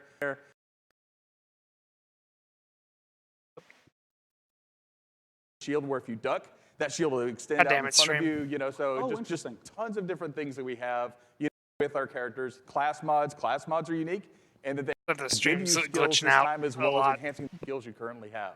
I also remember earlier you mentioned about artifacts. What are those? So artifacts are, we've kind of concentrated on like, hey, does the game feel fluid? Can I, slide into things? Can I jump? Can I mantle? Right. So when we were playing with that, we slid into a barrel, right? And the barrel exploded, and we're like, well, that's kind of fun. Yeah. So why don't we do something like that? So our artifacts actually add certain things to movement. So for instance, you can slide faster. You can slide, and every time you slide, there's an explosion. We have something we call.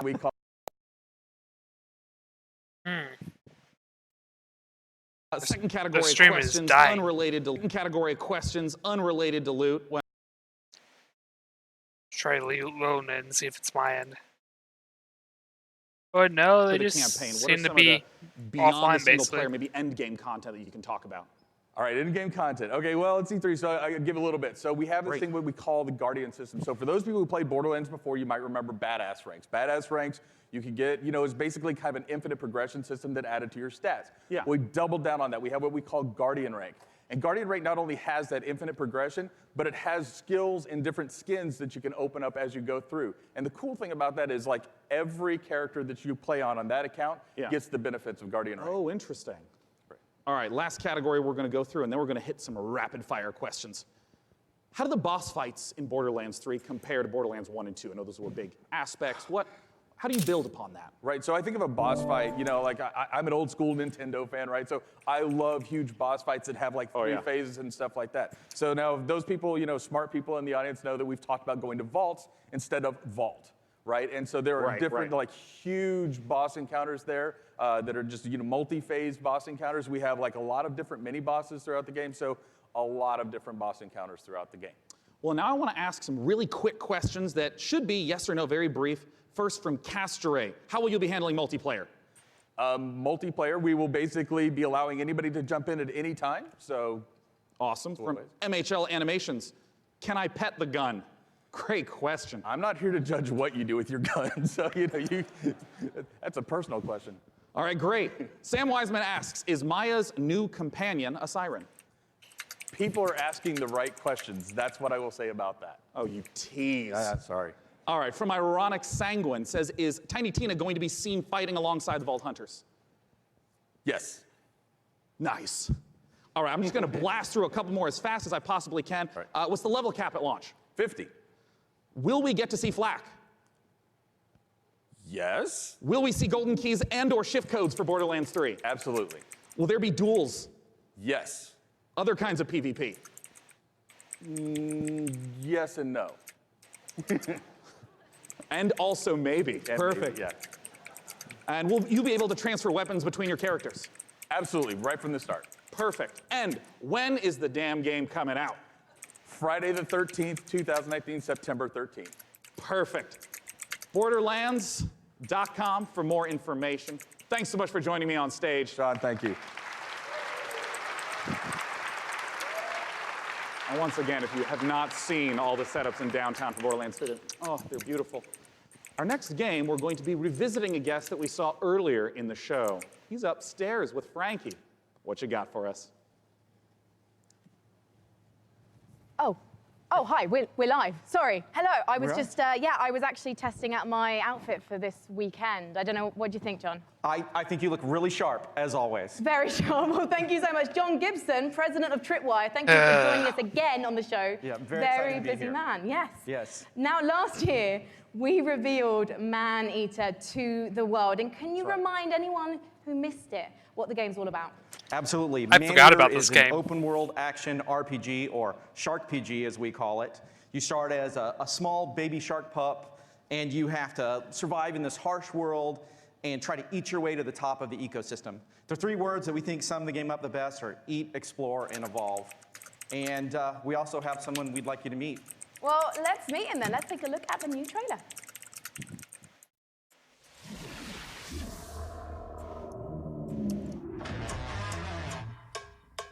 Oh, the music.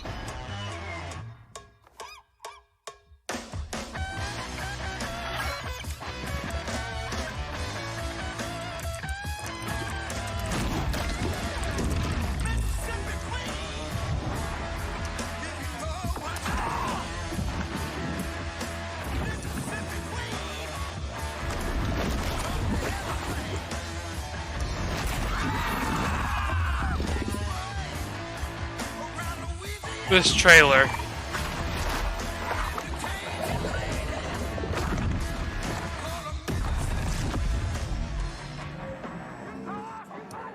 come any closer with that camera, we two gonna tussle.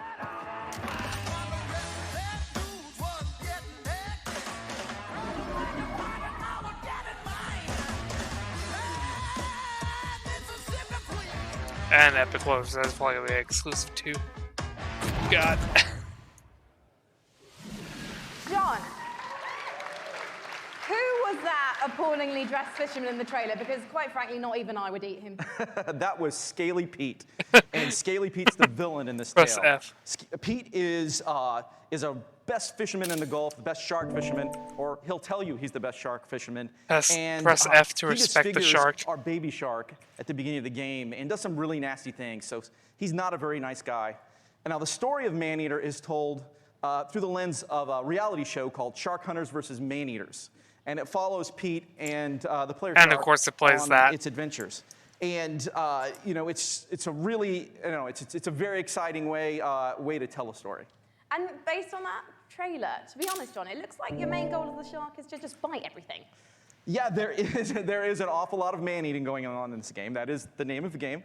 And but we'd like to think of the game as a shark-tastic fun action game. It's like GTA if you were a shark.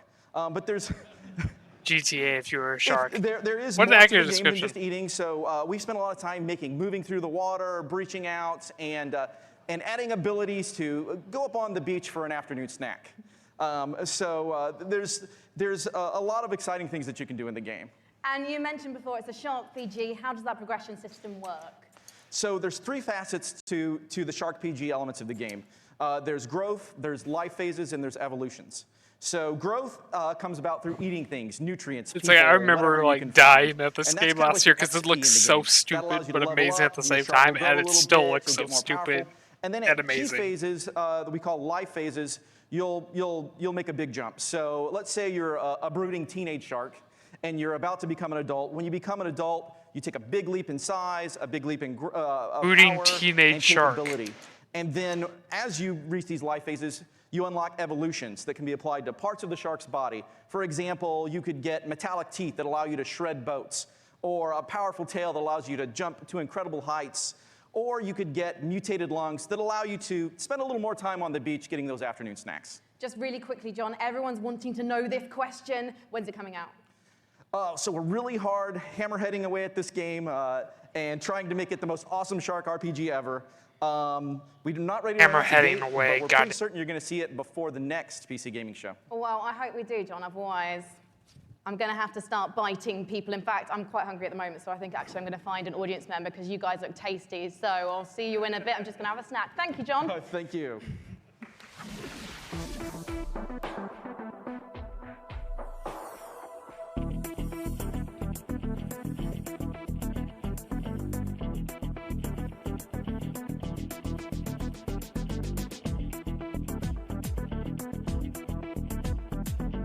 Freaking rip an audience member.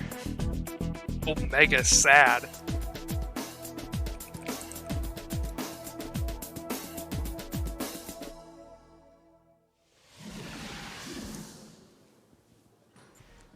You know, one of the absolute best parts about being sponsored by iWin for the PC Gaming Show is that I get to sit for this next segment and talk to you about Terraria. Terraria is one of the best-selling PC games of all time, selling almost 30 million copies. And part of the reason why it's maintained such popularity is the fact that the developers Relogic continue to add content, going from 250 items at release to now over 4,000. Let's take a look at their penultimate expansion coming up, Terraria. Penultimate expansion.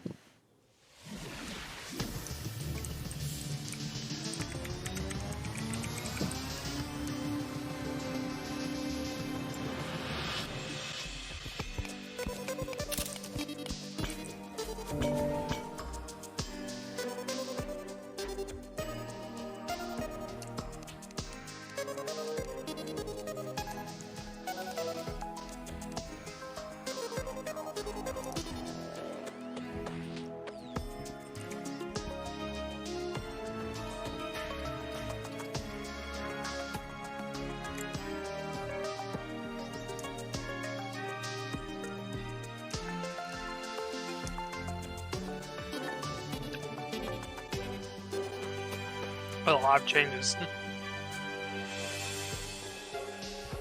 Good damn, penultimate. That means they're finally gonna stop making expansions. Up.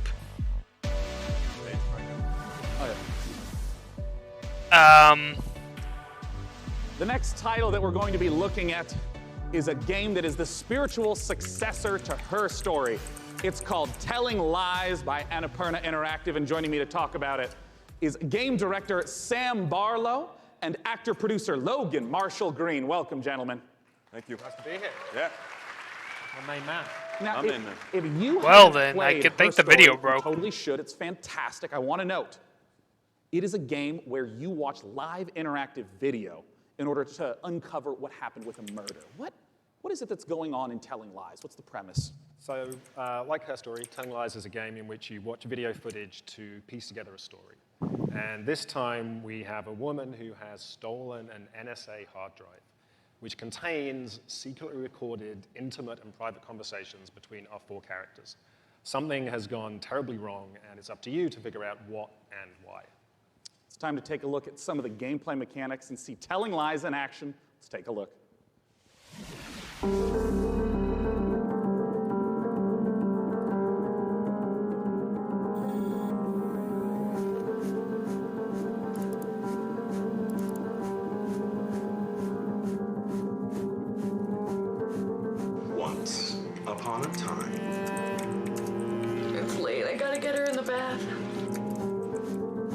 love you and I don't miss you.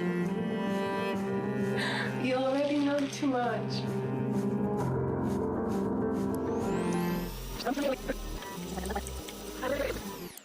It's late. I gotta get her in the bath. Love you.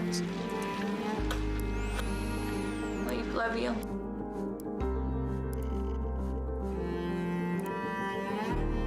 I've only ever been in love once. It was with a girl I met when I was 18, but I was too young and naive to handle it properly. I guess I still carry a torch for it, which makes me a incurable romantic or underdeveloped emotionally. I'm a loyal friend.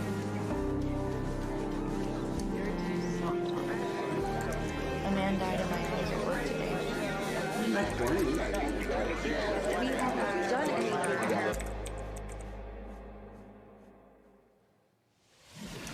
Oh, Sam, I got some questions for you about what we've just seen. I mean, talk to me about the mechanics. I mean, I saw, subtitles up, highlighting, and it was loading more video footage. What's going on? So what we do in Telling Lies is we take all of the exploration you would have in a normal video game, so all that walking around in a 3D world, and we apply that directly to the story, to the footage itself. So you're going to be scrubbing around in these clips, paying close attention, and you're going to be picking up on the subtext, listening to names, people, places, and with that information, you're going to use that to find more clips, dig into those, and over time, kind of build up this picture of the story. And it's truly like an open world video game. Well, I mean, a lot of times with open world video games, they talk about, the square kilometerage or miles in America. What's the people sort on of scope Twitter that we're are talking so about? How many pissed at hours the of footage Terraria is there? trailer getting cut off. So we got like over 10 hours of footage here. Wow, so it's a story that encompasses like 2 years.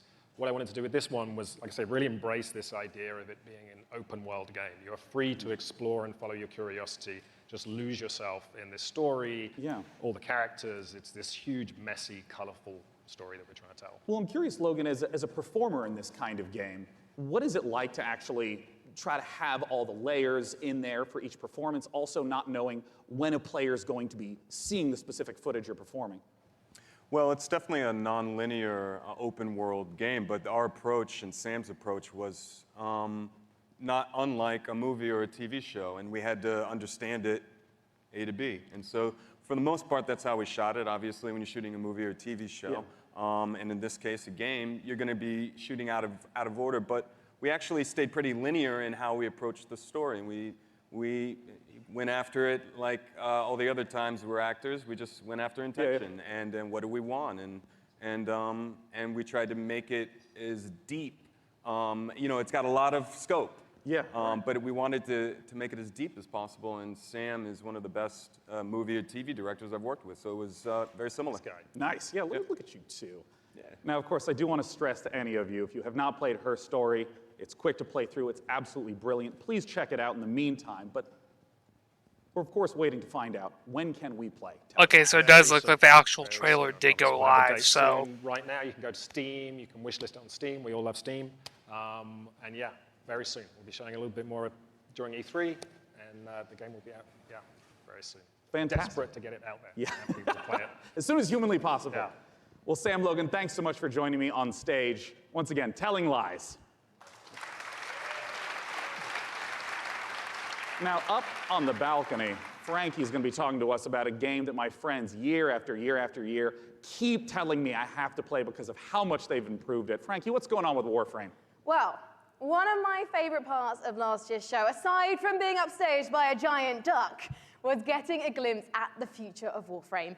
And here with the latest look at the next expansion to the universe is Space Mum Rebecca Ford. So, chat, Okay, Warframe's behave time. yourselves, please, because Mother's here. Now, Rebecca, what are we about to see? We're going to take a look at an amazing trailer that our team has put together. A lot of our players have been waiting a year for a look at what we've been calling Railjack, so it's about time to, see what we've been doing. Yeah, let's take a look.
Rebecca, it must be so exciting to know that the fans have finally seen it, and you're clearly going all in on the epic space combat. So tell me about the new stuff that players are going to be able to experience. I wasn't shaking before we started talking, and now I am because it's real, because, you know, Empyrean is what we're calling codename Railjack. It's basically taking the Space Ninja part of Warframe, sending it back up to space, bringing players that squad gameplay they know, taking the enemies like the Corpus and the Grineer, giving them their own Railjack to essentially explore the solar system with and take down the bad guys.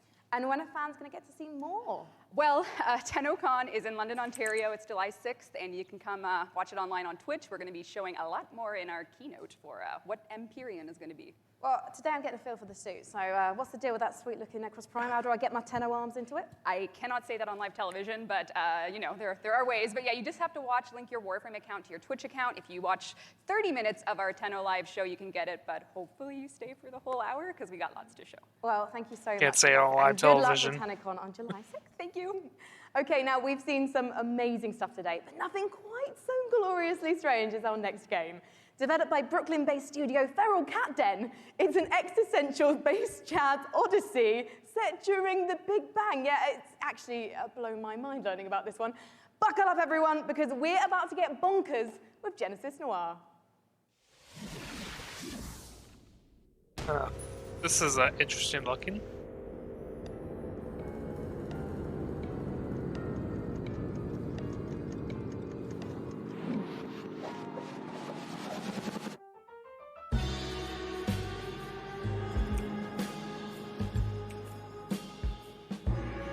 Like, this art style is just, holy shit, it's radically different.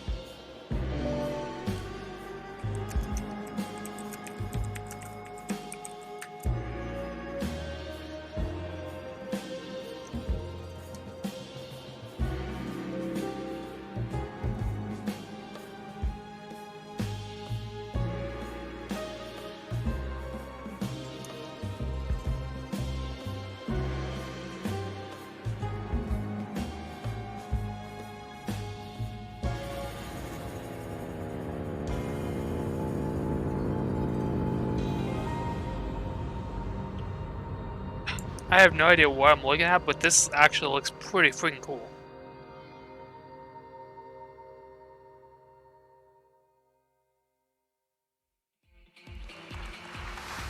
Genesis Noir, just beautiful, stylish art. The next game we're going to take a look at is the twist on the stealth genre. It's called El Hijo, where you play as a 6-year-old trying to escape a monastery and find your mother using toys and tricks to avoid monks. Let's take a look at this gorgeous spaghetti western-inspired project from Studio Handy Games.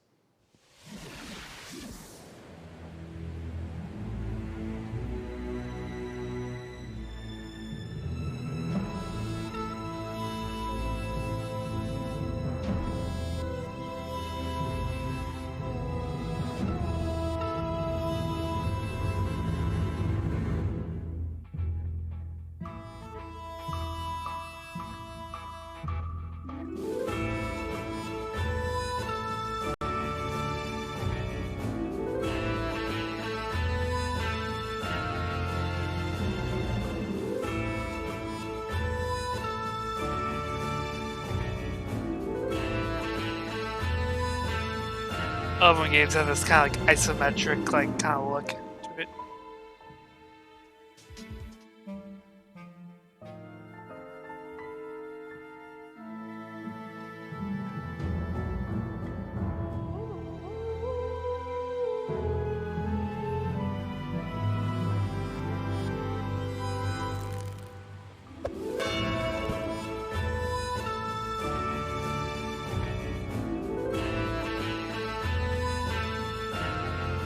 It's kind of just a stealth game.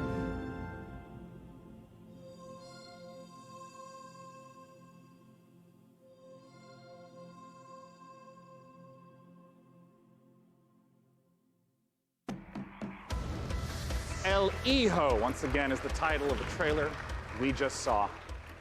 For our final guest tonight, please join me in welcoming guest. From Larian Studios, CEO Okay, Sven Baldur's Vinker, Gate time. And from Dungeons & Dragons at Wizards of the Coast, the creative director of Dungeons & Dragons, Mike Merles, to talk about Baldur's Gate 3. Yeah! Now, this was only just recently announced. How did this partnership come about? We went to see Wizards of the Coast at the end of Divinity Original Sin 1. Yeah. That was back in 2014.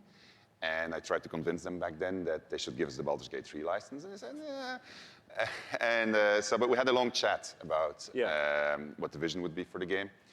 And then we kept on bumping into each other. And then suddenly in 2016, I get a phone call from Nathan Stewart, who's the big boss of Mike and the head of Dungeons & Dragons. He said, you need to come to Seattle right away. We're going to have dinner in a very shady restaurant. And he had this big stack of paper with him. And on it was Baldur's Gate 3. And in it was pretty much everything that we talked about. And he says, I'm going to present this to my board. Do you still want to do it? I said, yeah, of course I still want to do it.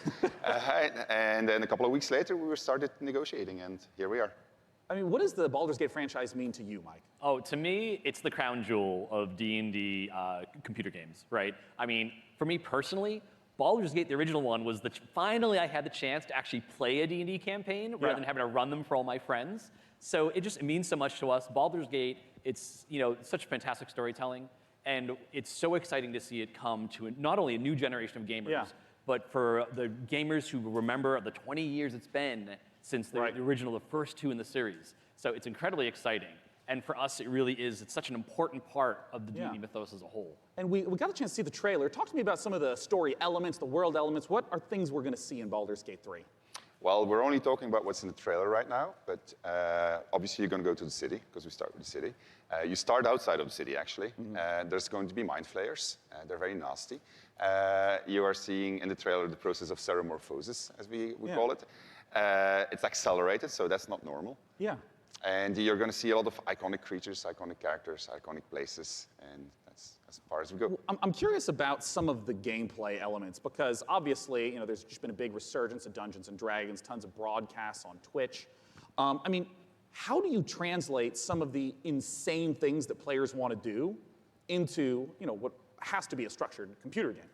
So we started with the player handbook, which is basically the basic rule set of Dungeons & Dragons. Which player handbook? Which edition? 5th edition. 5th edition. Great. Yeah. And so we ported as much as we could to the video game. We looked at what works really well. We looked at the things that didn't work that well, because it is a video game, and this was made for tabletop gaming. And so we started modifying those things, and then we had to add things on top of it, because if you play tabletop, you have a game master, and you say, well, I want to do this. Yeah. And then the game I want to master start a fight with a pigeon, and he's like, okay, roll for dexterity. Exactly, that's it. So we had to add systems to make that possible within the game. But we've gone very, very far. Yeah, I mean, can you give an example of like a crazy moment that a player might do that you could actually play out in the game? Well, let's say that we get into a fight because you ask a nasty question, I don't want to answer it. And I take the chair over there, I put it on fire, smash it on your head. Well, just as an example. It's just an example, it's fine, we're just talking, These are things that we have to put systems into the game for to do it, which are not necessarily going to be described inside of the book. Interesting. And I mean, like, Mike, in terms of your role, speaking to Larian Studios, you have tons of data of all the sorts of things that players do. What's the sort of information that you provide? Love this guy. Well, really what it comes down Also, to hello. is providing the story support. We think of Dungeons & Dragons, the universe of D&D. It's like a toy box for dungeon masters and players to go into and build their own stories. So working with Larry and working with Sven, a lot of it was just opening up that toy box and sharing it. And giving that kind of guidance. Like I remember one of our first meetings, we just laid out a map of Baldur's Gate and the Sword Coast and asking a lot of questions like, what kind of story do you want to tell? Where do we want to go? What are the cool locations we've always wanted to put into a game like this? And then in terms of the system support, what does it mean in terms of the story for each character, for each character race, each character class? So that if you have your favorite class and it's in the game, you really feel like you're taking on that role that you love so much from the tabletop. It's really coming to life in an authentic way in Baldur's Gate 3. And we're going to talk in a moment about Baldur's Gate 3 release dates and whatnot, but we have a second game that we want to talk about on a new technology known as pencil and paper. I understand that there is a tabletop prequel coming for Baldur's Gate. Exactly. So in Baldur's Gate, we think there's one saga. All the different games coming together to tell one grand story of this city. A tabletop prequel. So on September 17th, we're releasing our next tabletop campaign, Baldur's Gate, Descent into Avernus. And it is the next chapter in the Baldur's Gate saga. Right. And it's a prequel to Baldur's Gate. So it's interesting. It's like Baldur's Gate is basically a tabletop game turned into a video game, and now they're taking that and turning it back into a tabletop game. Yeah. So this will give you a chance to check in on the city, to see what's going on, its current state, who the movers and shakers are. We also feature a complete levels 1 to 13 campaign that takes you from the mean streets of Baldur's Gate to the depths of hell itself. And sort of pose to the players a question: do you want to redeem Baldur's Gate or send it to damnation? So we're putting that right in players' hands to make that choice. Well, I have to ask Sven, it's a question on a lot of people's minds. What can you talk to us about expected release time frames? So people have been waiting for it for a long time. Yeah. They're going to have to wait a little bit more when it's ready. This is the game that we want to play, so we want to make sure it's really, really good. And then when that's the case, then we'll release it. Well, I know a lot of people have been waiting a long time. And I think Honestly, I'm kind of glad they said that. Because, like, I'm not interested in, like, this specific game, but, like, it's going to be fantastic. It kind of reminds me of the setting from Thanks so much for joining me on stage. Sakurai or whatever. It's like a rush game is forever bad, but a delayed game is good. Why are they leaving? Well, it's because the PC gaming show has officially concluded. Yep, Let's officially bring over. up on the stage the fantastic Frankie Ward. Come here, Frankie. Hello. Well, thank you so much, Sean. Hasn't this audience been absolutely fantastic today?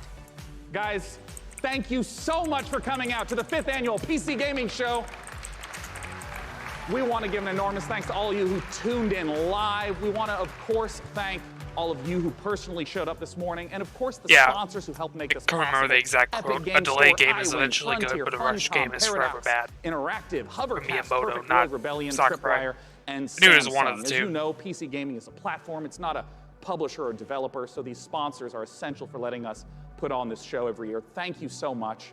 And I gotta ask Frank, any titles you're excited about? Well, I do love a baby elephant, so definitely Planet Zoo, and slightly more awkwardly, then I also want to eat things, maybe elephants included, so man-eater, of course.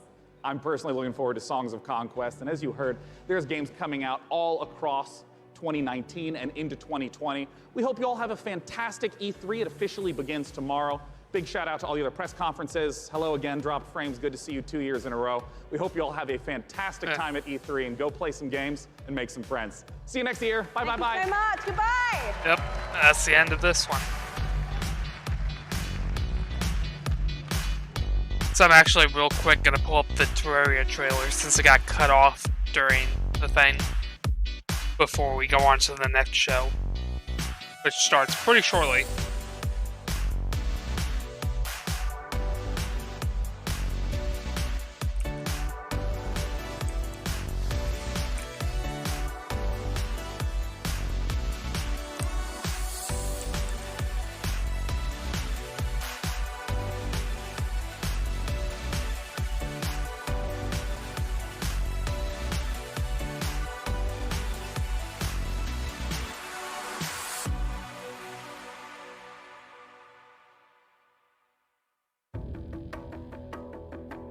Yep.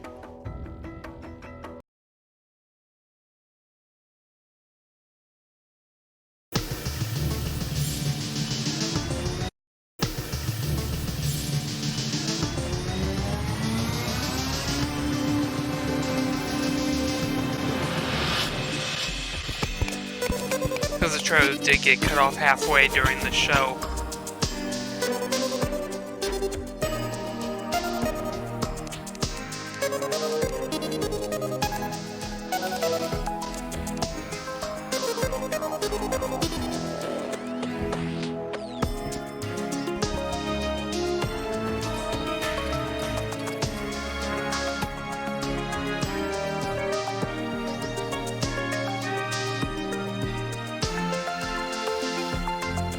Yeah, it was like right around here.